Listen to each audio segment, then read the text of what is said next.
શું કહ્યું કે એ એમ માને છે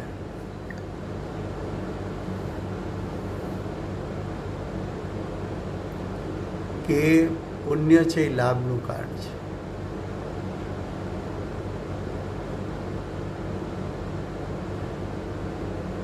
અને પુણ્ય કરે, સ્વભાવમાં ઊભો હોય,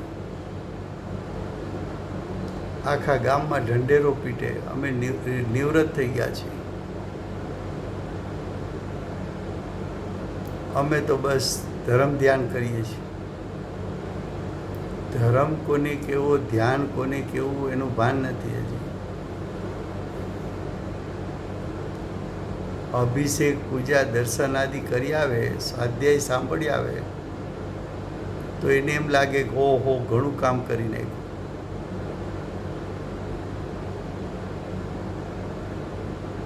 ગુરુદેવ એમ કહે છે કે જ્યાં સુધી સમ્યક દર્શન આ ભાવમાં પ્રાપ્ત ન થાય ત્યાં સુધી તે કાંઈ કર્યું જ નથી.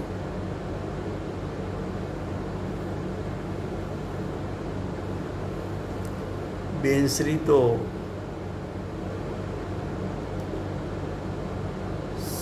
16-17 વર્ષની ઉંમરે બોલે છે, આ જીવે શું કરવા ધાર્યું છે, આ ભવે નહીં કરે તો ક્યારે કરશે.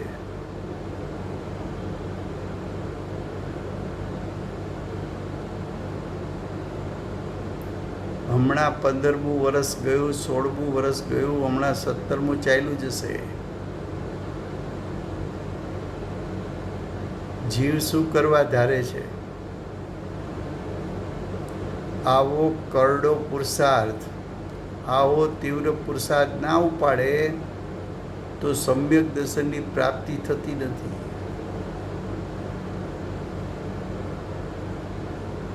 અને સમ્યક દર્શનના પ્રગટ કરવાનો તું પુરુષાર્થ કરતો નથી, એનો અર્થ એમ છે કે પુણ્ય કર્મ જ તને હિતકારી ઊંડે ઊંડે લાગે છે.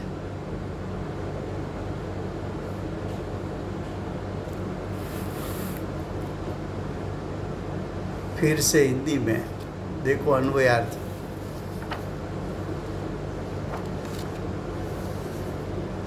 जो जीव, जो का अर्थ है पुण्य कर्म का पक्षपाती जीव, पुण्य कर्म का इच्छुक जीव, पुण्य को ग्रहण करने के लिए तत्पर है ऐसा जीव, पुण्य में उपादेय बुद्धि है ऐसा जीव, हम सबको ऐसा लगे कि ये तो पक्षपाती की बात करते हैं, हम थोड़ी पक्षपाती है.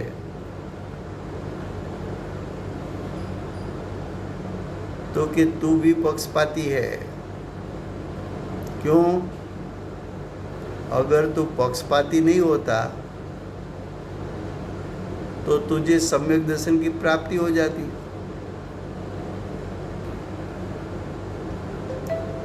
तुझे सम्यक दर्शन की प्राप्ति तो हुई नहीं.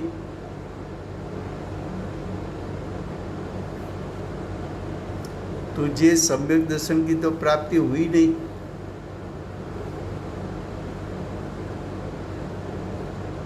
वो दर्शाता है कि तू पक्षपाती है.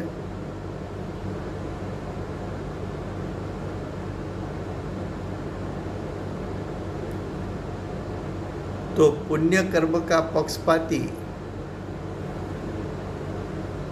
कैसा है? परमार्थ से बाह्य है. परमार्थ यानी वितरागता से बाह्य है, वितराग मार्ग से बाह्य है, वितरागता के फल से बाह्य है.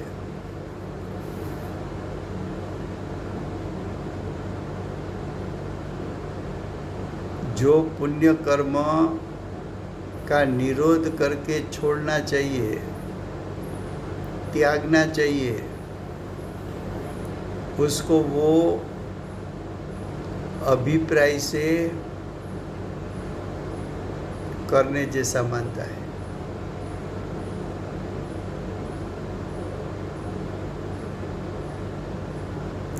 परमार्थ से बाह्य है।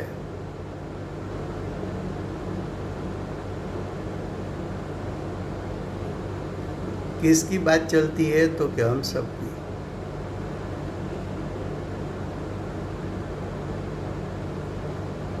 हम सभी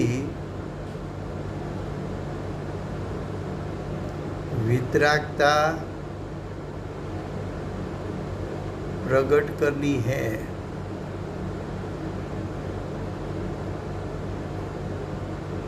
उसके लिए उग्र पुरुषार्थ किया कि शुभ भाव के लिए पुरुषार्थ करते हैं।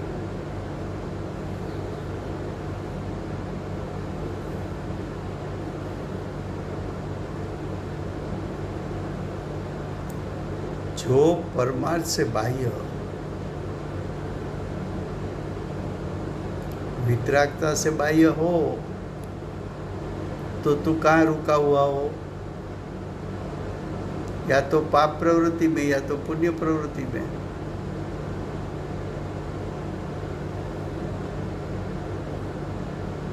लेकिन पाप का त्याग किया तो कहाँ खड़ा रह गया? शुभ भाव में।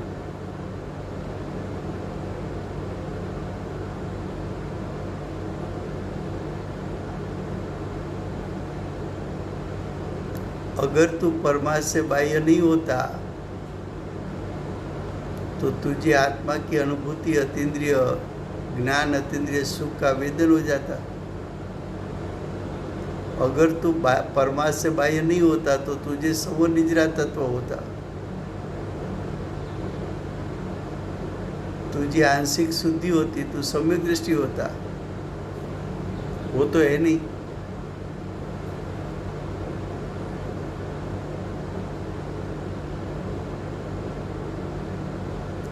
तूने तो परमार्थ आत्मा का जो स्वरूप है उस पर दृष्टि उपयोग और स्थिरता कभी की नहीं। रत्नत्रय की प्रकटता की नहीं। तेरा उपयोग उत्पन्न होने के साथ स्वभाव से च्युत होता हुआ उत्पन्न होता है। तेरी दृष्टि भी स्वभाव से च्युत होकर उत्पन्न होती है।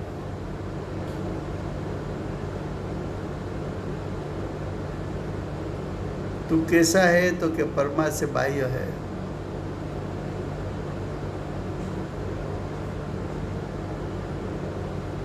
वो यानी पक्षपाती, पुण्य कर्म का पक्षपाती। उसको पुण्य कर्म का पक्षपाती कहो,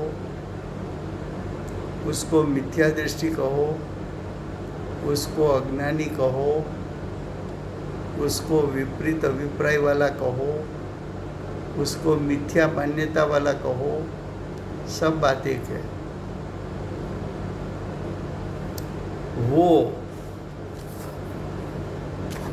वो कैसे हैं?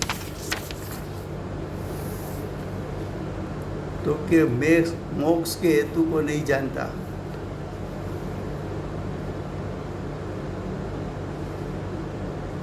कि हम मोक्ष का हेतु को नहीं जानता।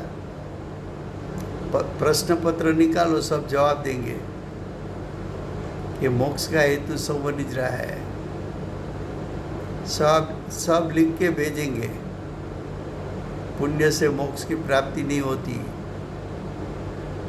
सब लिख के भेजेंगे कि पुण्य से तो मनुष्य और देवगति मिलती है। और आप कहते हो कि हम मोक्ष के हेतु नहीं जानते। तो कि शब्द से बोलना और परिणाम में प्रकट करना दो बात भिन्न चीज है।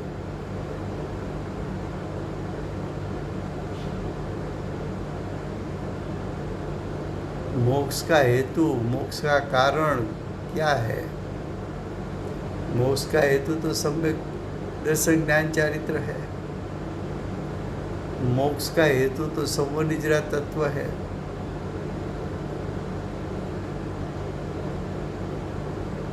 मोक्ष का हेतु तो आंशिक शुद्धि और शुद्धि की वृद्धि है।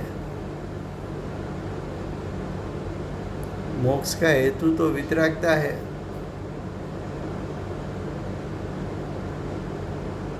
मोक्ष का हेतु तो जीव के निर्मल परिणाम है। मोक्ष का हेतु तो त्रिकाल शुद्धात्मा है। मोक्ष का हेतु तो तेरी दृष्टि और उपयोग आत्म स्वभाव का लक्ष्य करके उसमें जम जाए, वो मोक्ष का हेतु है।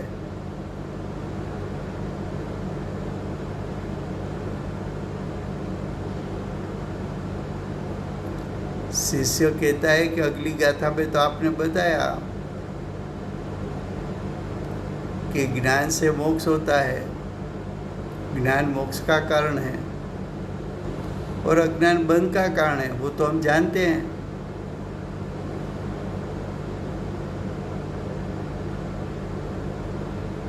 तो कि तू शब्द जानता है,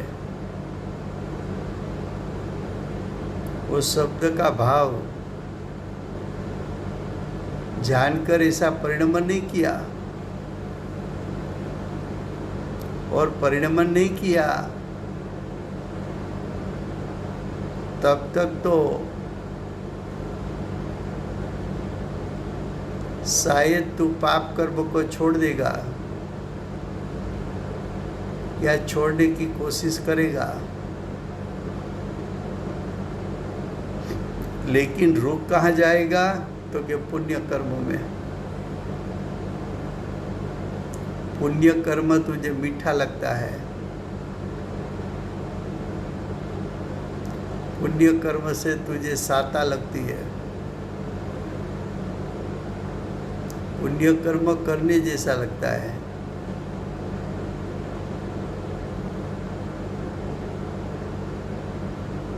भगवान का जिन मंदिर बनता हो और 5-25 हज़ार के 5-25 लाख दान किया तो उसको लगता है आज तो अच्छा कार्य कर लिया।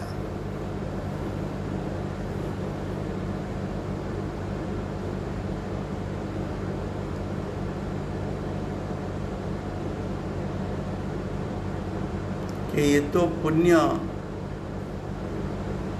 संसार गमन का हेतु है। क्या कहा? संसार, चार गति।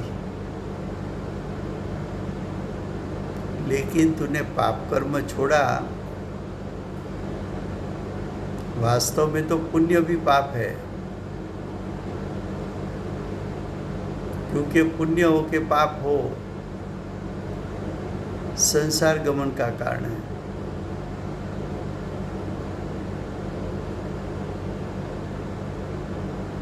हिंसा आदि तीव्र पाप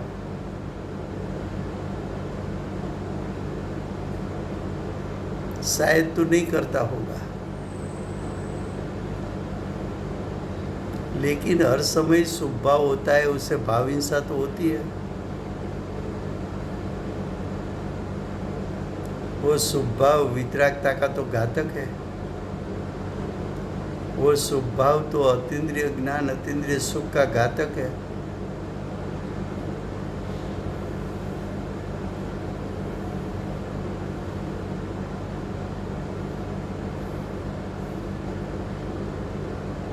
पुण्य और पुण्य का फल न मिले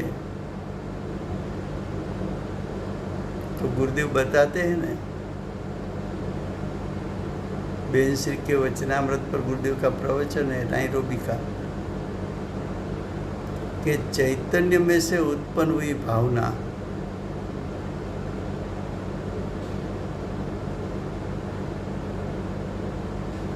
उसका फल अगर न मिले तो ब्रह्मांड को शून्य होना पड़े, विश्व को शून्य हो जाना पड़े। चैतन्य 3 प्रकार से परिणमन करता है। अशुभ परिणमन करो, शुभ परिणमन करो, शुद्ध परिणमन करो। अशुभ परिणाम किया, अशुभ परिणाम किया और उसका फल तिर्यंच और नरक गति न मिले तो तिर्यंच और नरक गति नहीं रही, और शुभ भाव किया और उसका फल मनुष्य और देव गति न मिले तो मनुष्य और देव गति नहीं रही, और शुद्धता का फल अर्यन सिद्ध पद न मिले तो अर्यन सिद्ध पद नहीं रहा।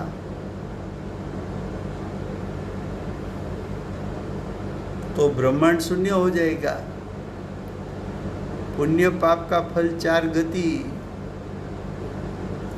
चार गति नहीं है तो मोक्ष भी नहीं है। पुण्य पाप का फल नहीं है तो चार गति भी नहीं है।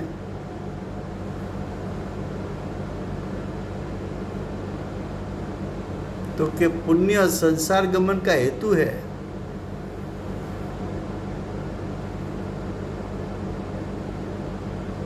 फिर भी अज्ञान से, अज्ञान का अर्थ पुण्य मोक्ष का कारण नहीं है, इतना नहीं जानना वो अज्ञान है।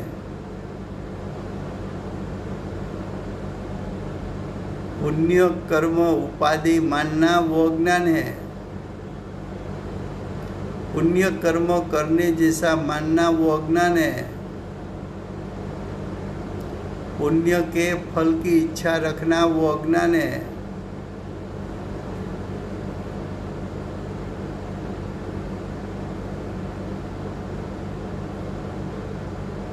अज्ञान के कारण हुआ क्या, तो कि पुण्य का इच्छुक बना, पुण्य करने जैसा लगा। जो पुण्य मोक्ष का हेतु ही नहीं, मोक्ष का कारण ही नहीं, वो तो संसार का कारण है। संसार के कारण को मोक्ष का कारण माना, वो भी अज्ञान है।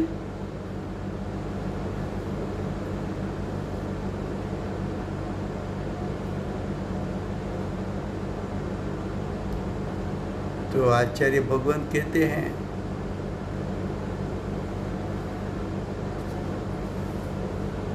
कि तू पक्षपाती है।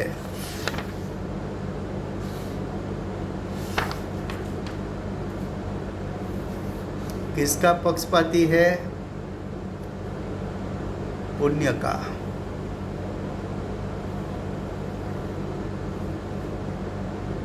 जब तक पुण्य कर्म करने जैसा है ऐसा मान्यता में पड़ा है तो वो छोड़ेगा कैसे?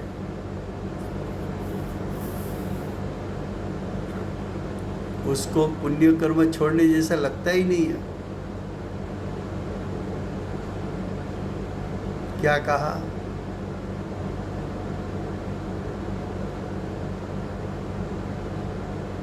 अगर पुण्य संसार गमन का हेतु है, हेतु तो है, फिर भी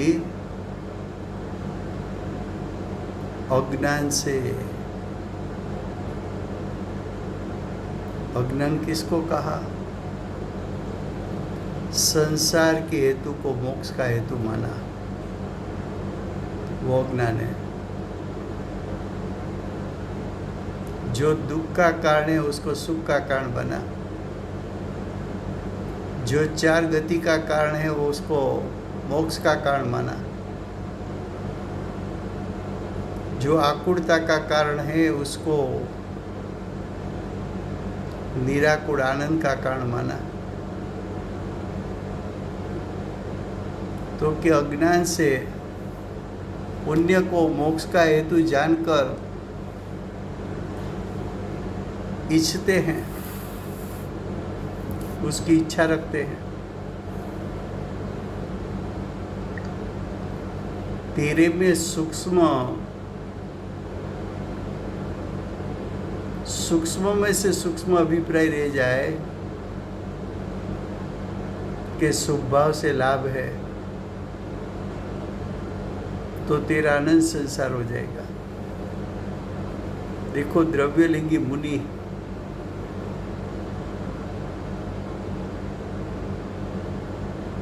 मुनि दीक्षा अंगीकार किया, घर बार राजपाट सब छोड़ दिया, शास्त्रों का अभ्यास भी किया, बाहर में शुभभाव रूप 5 महाव्रत समिति गुप्ती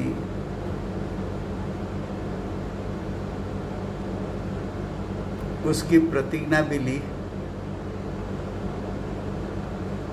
वन जंगल में एकांत में चला गया, 5 महाव्रत समिति गुप्ती 13 प्रकार का बाह्य चारित्र, शुभभाव रूप चारित्र और उसकी शरीर की क्रिया उसकी कड़काई से पालन किया, जिसमें अतिचार दोष भी ना आए ऐसी तरह पालन किया।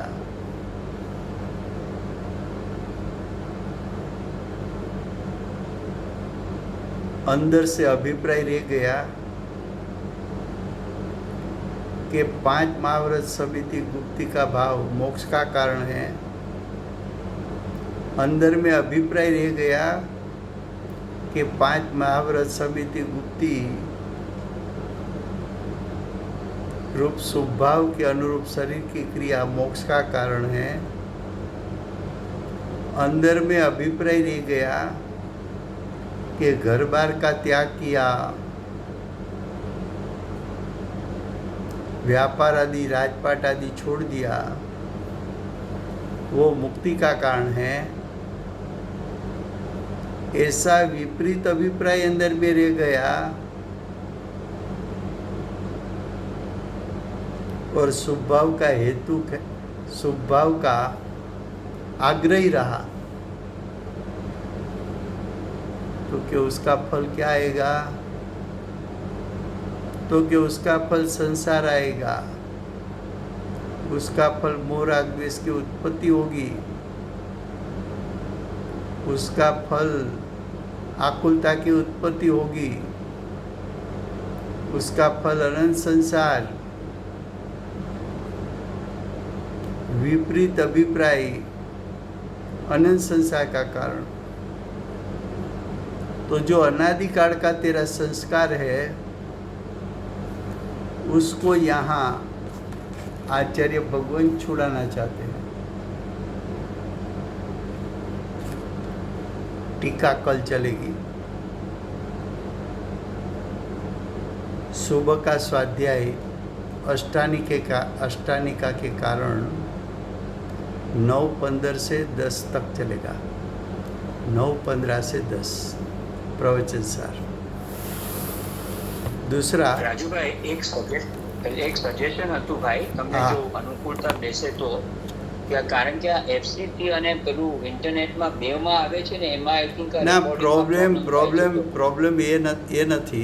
પ્રોબ્લેમ એ છે વિજયભાઈ કે સવા 9 હું કોન્ફરન્સ ચાલુ કરું ને ત્યાર પછી જે કોઈ આવે છે એ 5-10 મિનિટ લેટ આવે છે. એટલે જો સામે કોઈ એક વ્યક્તિ એ કોન્ફરન્સમાં ના આવી હોય ને તો એનું મ્યુઝિક વાગ્યા કરે. હવે મ્યુઝિક વાગ્યા કરે ને એટલે મારે એ માઇકમાં આવે તો લોકલ સામે સાંભળનારને ડિસ્ટર્બન્સ કરે. હવે એટલે મારે શું કરવું પડે, વોલ્યુમ ધીમું રાખવું. કારણ કે કોઈ જોડાય તો શું કરવું, એટલે ધીમું રાખવું ને એટલે શું થાય ખબર છે કે સ્વાધ્યાય હું ચાલુ કરી દઉં ને પછી મને ખ્યાલ ન હોય કે કોઈ જોડાણું છે કે નથી જોડાણું. એટલે આ એક જ કારણ છે, બીજું કંઈ કારણ નથી. એક પણ વ્યક્તિ કદાચ રાઈટ ટાઈમ જોડાઈ જાય ને તો પ્રશ્ન નહીં રહે કંઈ. હું ટ્રાય કરીશ ભાઈ, હું ટ્રાય કરીશ ચોક્કસ જોઈન કરવાનું થવાનું. ચોક્કસ. હા thank you very much. Sorry Rajubhai, તમને તકલીફ આપું છું. સોરી. વર્તમાન 24ના આખરી તીર્થંકર બાલ બ્રહ્મચારી મહાવીર ભગવાનનો જય હો. મહાવિદ્ય ક્ષેત્રે બિરાજતા સાક્ષાત પ્રથમ તીર્થંકર ધર્મ ધુરંધર અનુચતુષ્ટયના ધારક દિવ્યધ્વનિના દાતાર શાસન ઉપકારી સીમામાં રહેનાર શ્રી સિમંદર ભગવાનનો જય હો. કળીકાળ સર્વજ્ઞ કેવળ જ્ઞાનની તળેટીમાં બેઠેલા મા સમર્થ આચાર્ય આગમના રચયિતા ભગવત શ્રી કુંકુંદાચાર્ય દેવનો જય હો. વર્તમાન કાળે સમ્યક દર્શનનો ઉપદેશ આપનાર તીર્થના નાયક, તીર્થના સ્થાપક, તીર્થના પ્રવર્તક પરમ કૃપાળુ શ્રી સદગુરુ દેવનો જય હો. પૂજ્ય ગુરુદેવના નવભવનો મહિમા બતાવનાર પૂજ્ય ગુરુદેવના શિષ્યમાં શિરોમણી સ્વાનુભવયુક્ત જાતિસ્મરણ જ્ઞાનયુક્ત પ્રસમમૂર્તિ ભગવતી માતનો જય હો. સમ્યક દર્શનની પ્રાપ્તિમાં નિમિત્તરૂપ અષ્ટજીનવાણી માતનો જય હો. પૂજ્ય ગુરુદેવ માતાજીની સાધના ભૂમિ સુવર્ણપુરી ધામનો જય હો. સુવર્ણપુરી ધામમાં બિરાજતા સર્વે દેવશાસ્ત્ર ગુરુ ભગવંતનો જય હો. વર્તમાન ગુરુ અને ભવિષ્યના ધાતુકી મહાવિદ્ય ક્ષેત્રના ભાવિ તીર્થંકર શ્રી સૂર્યકૃતિનાથ ભગવાનનો જય હો. શ્રી સૂર્યકૃતિનાથ ભગવાનના સમવસરણના મુખ્ય ગણધર શ્રી દેવેન્દ્ર કૃતિનાથ ભગવાનનો જય હો. પરમ દિગંબર જૈન ધર્મનો જય હો. વેદી પ્રતિષ્ઠા મહામંગલ મહોત્સવનો જય હો. Thank you very much Rajubhai અને જય જી. હાજી. Thank you. જય રાજુભાઈ. જય જીનેન્દ્ર. જય જીનેન્દ્ર.